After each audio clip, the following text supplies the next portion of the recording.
Já começou, pode ir, Maria. Já começou. Obrigada. Então, essa aqui é a revisão de Português 1, para a prova que vai ser no dia 5, sexta-feira. A matéria de literatura vai cair arcadismo, vai ser o contexto histórico, Boccaccio, Cláudio Manuel da Costa, Tomás Antônio Gonzaga, a Inconfidência Mineira, Marília de Dirceu, Carlos de Lemos. Na parte de gramática vai cair substantivo, parte de classificação, substantivos coletivos e flexão do substantivo, que é gênero, número e grau. Na parte de literatura, no arcadismo, o arcadismo ele foca na exaltação à harmonia e o culto à beleza clássica. Nesse período, acontecem muitas coisas, como a Revolução Francesa, as ideias iluministas, que é quando as pessoas começam a dar valor à razão, não ficar muito no que a igreja fala. É criada a enciclopédia nesse período, tem a Declaração de Direitos Humanos, a queda das monarquias absolutistas, a ascensão da burguesia. Acontece muita coisa nesse período histórico. Aí alguém vai querer explicar as características? Eu explico. Ok. Então, as principais características, começando pelo bucolismo, é basicamente a exaltação da natureza. Eles colocam a natureza como a melhor parte, a parte mais... que você vai ter mais uma calma, vai ter uma paz mesmo. O pastoralismo eles adotam um pseudônimo, que é um nome falso, vamos dizer assim, pastoril, e eles agem, mesmo os que não são pastores, agem como se fossem pastores dando com o rebanho, a natureza e geralmente a mulher amada nos seus textos. E o uso de pseudônimos, como eu disse, é bem voltado para o pastoril. Eles usam nomes falsos, geralmente ligados a coisas que eles gostam, as regiões onde eles vivem ou viveram em algum momento. E a valorização da razão, que é voltado para essa parte de bem destacado no iluminismo mesmo, que é não tanto assim a fé, não tanto Deus, e sim o que é realmente o mundo, ideias pregadas principalmente no iluminismo e na filosofia hoje em dia.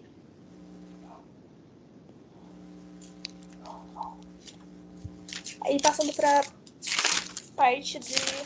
Só um minuto que eu tô procurando a matéria no meu caderno aqui, que foi mais fácil eu explicar pelo meu resumo. Indo pela parte dos valores greco-latinos, tem eu não vou ler em latim, tá? Sinto muito. O cortário inútil, que é você não ter essa valorização de coisas que são exorbitantes, como a riqueza ou coisas do tipo. O lugar ameno, que é geralmente o campo, a natureza, que é um lugar calmo, um lugar ideal para se viver. O fugir da cidade, que é você sair dessa civilização conturbada, que valoriza muito a riqueza, a soberba, muito dinheiro e pouco o que é considerado realmente importante pelo arcadismo. O carpe diem, que é aproveitar o dia, que é literalmente isso, aproveitar o seu dia, passar o dia da melhor forma possível. E o equilíbrio ouro, que é o homem viver com simplicidade, que é ele não ter essa necessidade de ter muito o tempo todo, e sim o básico, que ele vai poder ser feliz assim. Alguém vai querer explicar essa parte?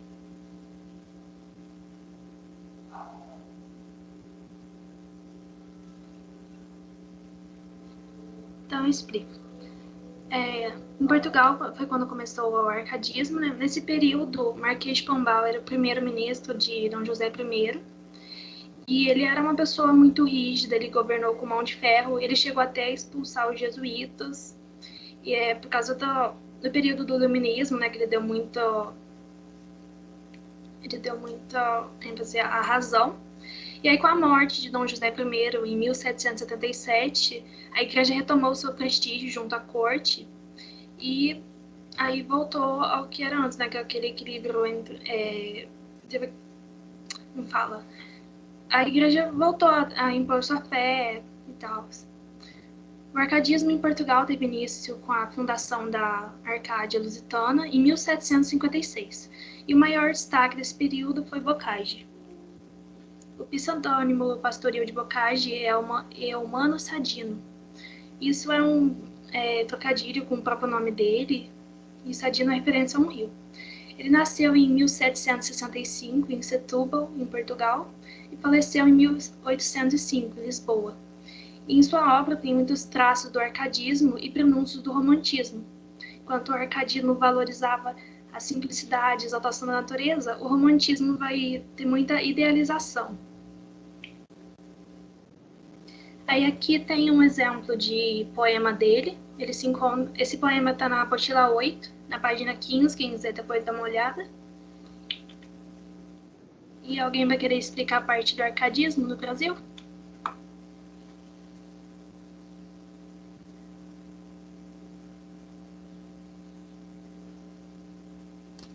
Ô, Marina, Oi. você pode explicar, tipo, não é que sendo chato, não, que eu mandei lá no grupo. É só você explicar, porque senão eu acho que vai ficar meio confuso, porque, tipo, cada pausa um começa e outro termina. Aí depois, mais no final, se os outros monitores quiserem, eles podem debater ou depois. Ah, sim. É porque a gente ia combinar, mas obrigada pela sugestão. Continuando, na parte do arcadismo no Brasil, começou em 1768 com obras poéticas de Cláudio Manuel da Costa. Nesse período estava tendo muita extração do ouro e grande crescimento econômico aqui no Brasil. Isso estava acontecendo aqui no estado de Minas Gerais. E aqui em Ouro Preto, né, atualmente, na época era chamada de Vila Rica, estava tendo o período lá do Barroco, que a gente estudou o ano passado. E tinha aquelas artes plásticas de Aleijadinho e Ataíde, que o Barroco valorizava, um lembrete, valorizava muito coisas extravagantes, exagero, ideias opostas, que é completamente contrário ao arcadismo. E tinha as academias, que eram reuniões de intelectuais, e elas traziam ideias luministas que vinham de jovens que tinham estudado na Europa. E foi nesse momento que estava tendo o iluminismo, começou toda a ideia da valorização da razão.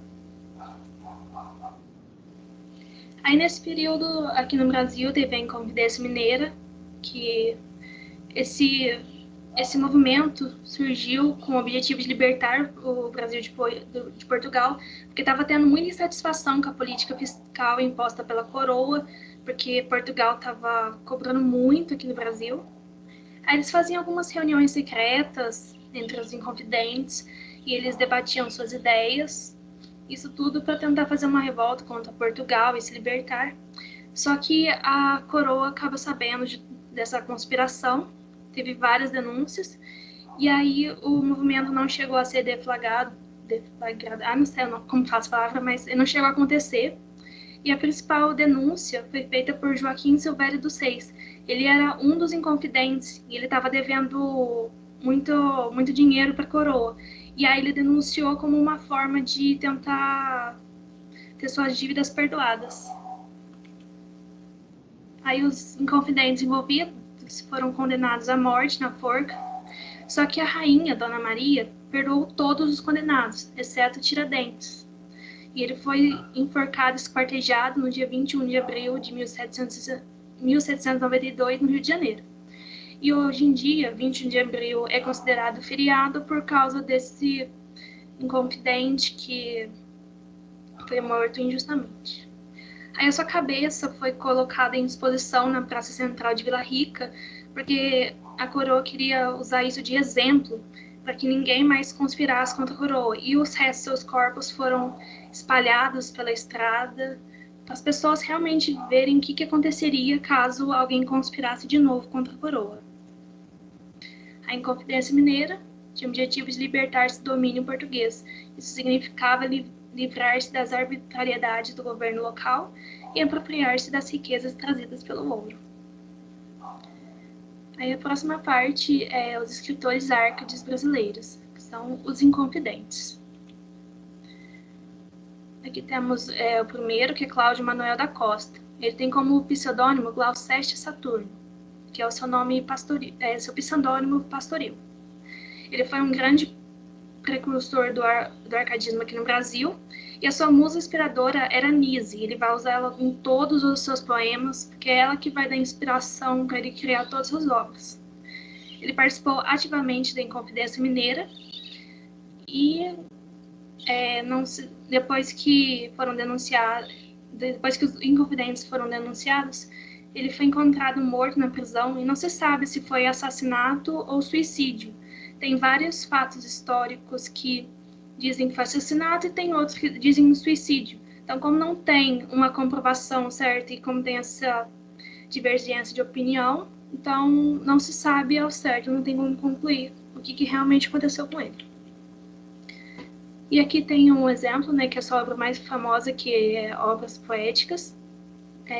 Esse poema aqui está na apostila 8, Arcadismo, e está na página 22, quem quiser dar uma olhada. E o segundo escritor é Tomás Antônio Gonzaga, que tem como pseudônimo pastoril Dirceu.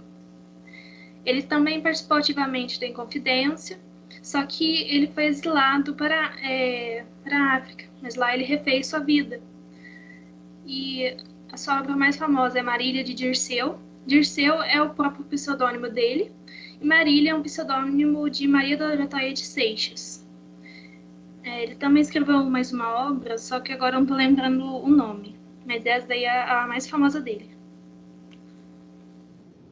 Aqui tem essa obra Marília de Dirceu, ela foi escrita em liras, e aqui tem a lira 23, acho que era 3, eu não sei se eu escrevi certo, acho que é 23 mesmo.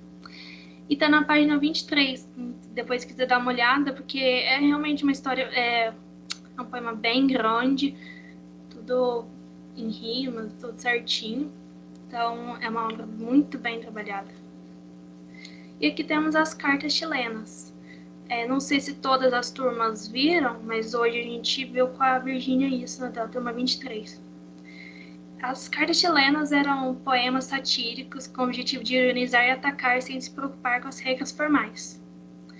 E tinham versos decassílabos brancos, ou seja, eles não tinham rimas. Então, só tinha o formato de verso decassílabo, mas não tinha aquele padrão de rima. Eles eram todos manuscritos e eram espalhados em formato de panfleto. E começou em Vila Rica em 1789. E aí, depois que o movimento da Inconfidência deu errado, aí ninguém seria doido de revelar os verdadeiros nomes.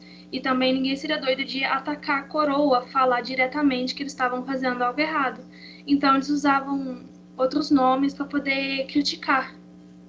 No caso, Doroteu era o destinatário, que é Cláudio Manuel da Costa. Cretilo era quem escrevia as cartas, que era Tomás Antônio Gonzaga.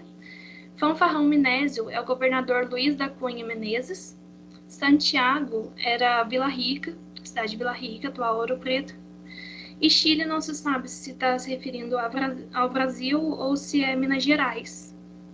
Então, esses nomes que criaram foi para só disfarçar, né? Porque ninguém teria como provar quem realmente estava criticando e o que estava criticando.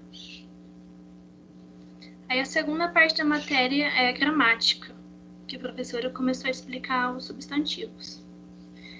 Mas antes que eu prossiga, tem alguma pergunta no chat? Ou alguém quer perguntar uma coisa de literatura?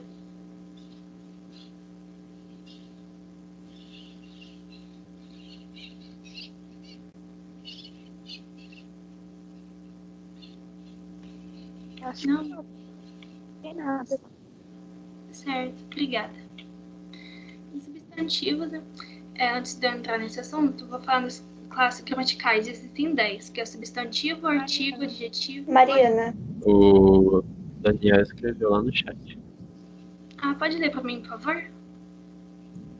Marina, não entendi essa última, da carta. Sim. Isso daqui, olha, eu não vou conseguir explicar muito bem o que a professora passou hoje, mas basicamente foi um texto que criaram foi depois que o movimento da Inconfidência Mineira deu errado. Marina, se você quiser, eu posso explicar. Se quiser, por favor. Tipo assim, as cartas chilenas, elas foram escritas mais ou menos no século XVIII, só que, na verdade, ela só foi publicada no século XIX. ela tinha uma autoria problemática, porque basicamente ninguém sabia quem tinha escrito aquelas cartas. E se você fosse pegar um pouco mais a fundo, todo mundo da época conseguia descobrir que, na verdade, aquela obra estava criticando o Portugal e todo o estilo político que tinha na época. Mas como não tinha o nome do autor, que na verdade estava escrito que era Critilo, ninguém conseguia saber quem que era. E por isso foi feito vários estudos, e hoje dizem que foi o Tomás Antônio Gonzaga que escreveu, mas, tipo assim, não é, 100% de certeza. E essas cartas, elas eram basicamente 3 cartas satíricas, como a Marina falou, em decassílabos brancos, que não tinham rimas, e no formato de prosaico, que era sem exagero, sem aquele exagero todo do barroco, que é uma escola literária que a gente tinha visto antes. Eles eram textos irônicos que criticavam literalmente o governo da época, né, que era Portugal, e toda a extração de ouro e todo o processo que tinha aqui na época. E era basicamente isso. E o Tomás Antônio Gonzaga, ele tinha meio que um mentor para escrever todas essas cartas, que foi o... Calma aí que eu não tô me lembrando. Eu não me lembro agora, mas ele era um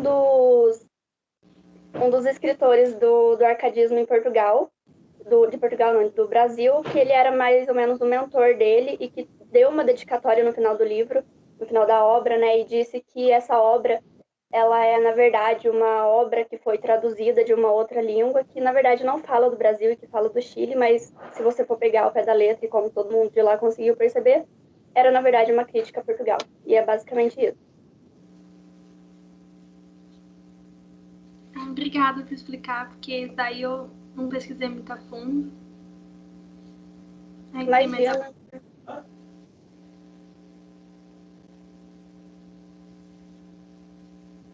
Se alguém quiser perguntar mais alguma coisa.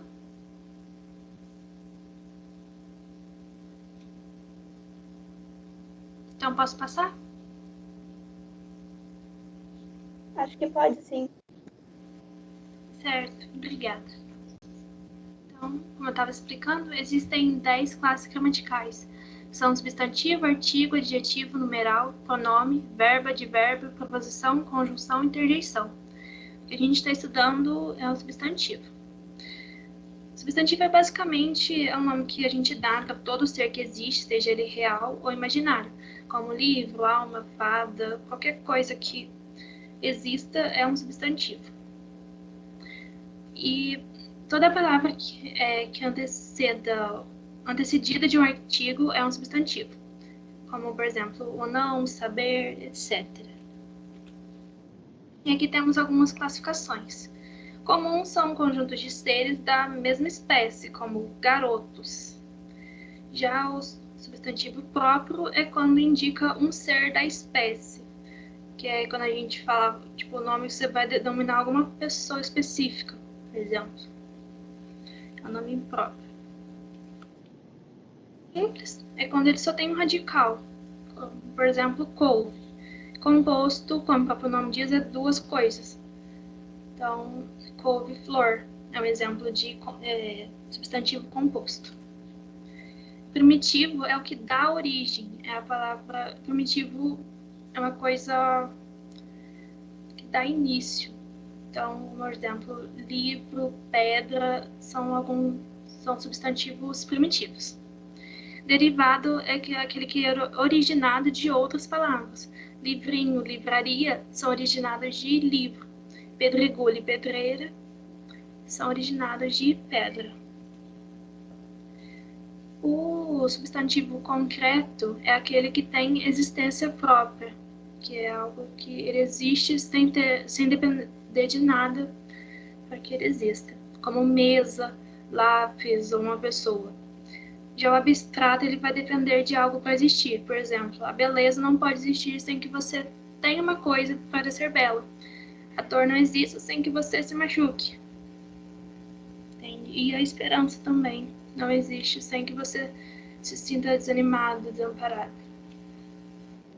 E os substantivo coletivo é aquele que designa uma coleção de seres ou certas entidades coletivas. E aqui temos alguns exemplos, como álbum, câmara, arquipélago, fauna, exército, pinacoteca, entre outros. E aí a definição de cada um tem no... Eu tenho depois outros slides, gente. Esse aqui é o slide que eu estou usando para apresentação, mas tem um outro de apoio, se vocês quiserem. É um também que está bem completinho.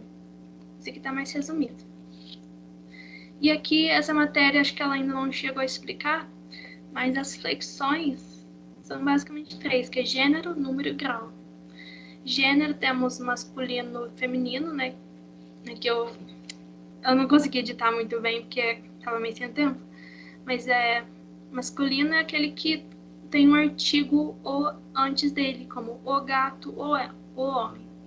E o feminino é o que tem o artigo a antes, a gata, a mulher. E dentro desses dois tem o uniforme e biforme. O uniforme que tem uma forma única tanto para o masculino quanto o feminino. Comum de 2 gêneros, aí se não me engano, é que se você colocar um artigo, adjetivo antes, aí que ele vai ganhar um outro... Aí que ele vai ganhar um gênero. Eu não sei explicar isso. Tá lá no slide. Oi? É que eu não tô com material agora. Eu tenho anotado, quer que eu leia? Sim, por favor, que eu não tô com a matéria agora. São substantivos que possuem só uma forma para o feminino, mas permitem a variação de gênero por meio de artigos, adjetivos e pronomes. Aí, exemplos que está no meu caderno é o colega, a colega, bom cliente, boa cliente.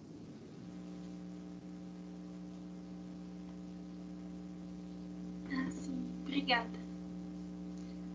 E biforme é o que possui as duas formas, masculino e feminino. No caso, menino, menina, garoto, garota. Aí, essas classificações que eu coloquei comuns de 2 gêneros, sobrecomuns e epissenos, que é do uniforme, a Virginia vai explicar amanhã, mas é que eu não lembro pelo nome. Então, acho melhor nem tentar explicar, senão vai confundir vocês. E aqui tem flexão de número, que é o singular plural. Plural geralmente adiciona S, mas tem alguns casos especiais que quando termina em AL, EL ou U, você troca o L por IS, tipo papel vira papéis. Quando termina em RZ, você adiciona um ES, luz vira luzes. Quando o substantivo termina em S, se ele for paroxítono, ele não varia, tipo lápis, ônibus. Oxítono você adiciona ES, como país vira países. Quando o substantivo termina em N, você adiciona ES ou S, vai depender do caso, tipo abdômen vai virar abdômenes. Quando o substantivo termina em M, você vai substituir o M por ENS. Homem vira homens. Quando o substantivo termina em X, não varia. Quando termina em ão, ele pode virar ãos, ães, ões. O anão vai virar anões. Aí essas regrinhas é mais prática mesmo, são só algumas exceções. E tem a flexão de grau, que é aumentativo e diminutivo. E tem 2 classificações, que quando a gente transformar em aumentativo e diminutivo, que é sintético e analítico. O sintético é quando a gente acrescenta um sufixo ao grau normal. O grau normal é o substantivo na sua forma original. Tipo, amor, você pode transformar em amorzinho, amorzão. Você adiciona um inho ou ão. E o analítico, o substantivo será modificado por adjetivos. E esses adjetivos que vão dar a ideia de aumento ou diminuição. Como o urso, você vai transformar em urso grande ou urso pequeno. É o adjetivo que vai dar essa caracterização. Aí aqui, né, tava falando aqui dos autores.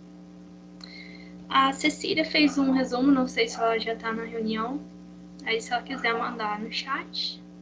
A Isadora já fez o Kahoot e a Thaís fez um mapa mental. Depois, se vocês quiserem, a gente manda para vocês. Qualquer dúvida, pode falar com qualquer um desses instrutores. Nós vamos estar à disposição.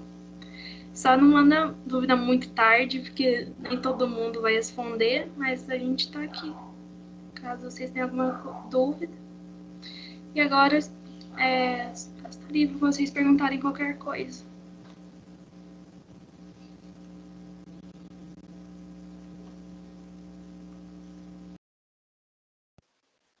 Tranquilo, Mariana. Se conseguir depois vocês mandar lá no grupo as coisas. Assim, eu tava um pouquinho nervosa, mas acho que deu.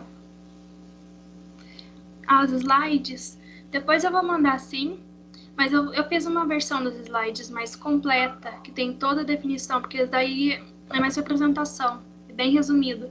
Aí se quiserem eu mando o material de apoio. Ai, obrigada. Aí se quiser, Eu acho que se fica alguém bem mais fácil de tiver... entender do que o professor explicando. Oi? Eu acho que fica mais fácil de entender do que com os professores, sei lá. Porque agora é mais uma revisão mesmo. E também é mais dinâmico a forma que a gente explica, porque a gente tem a mesma idade, né? Às vezes os professores tentam, mas é meio difícil mesmo.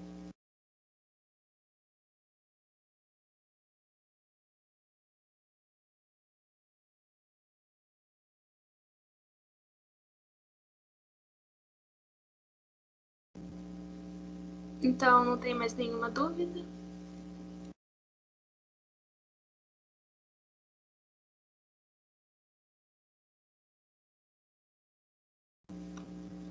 Então, se não tiver nada, semana que vem vai ter prova de história e inglês. Inglês vai acontecer durante a aula. Aí, caso seja necessário, eu vou mandar as coisas no grupo. Aí, a prova depois de química, física, matemática. Mas, se alguém quiser, por exemplo, fazer uma revisão de eletrônica do ano passado, uma matéria que a gente não tenha nesse ano, a gente pode. É só falar com a gente, dar ideia e preferencialmente com o administrador da sua sala. Aí depois eu passo os nomes de novo, se precisar. Aí só dá a ideia que a gente faz. Arranja um horário.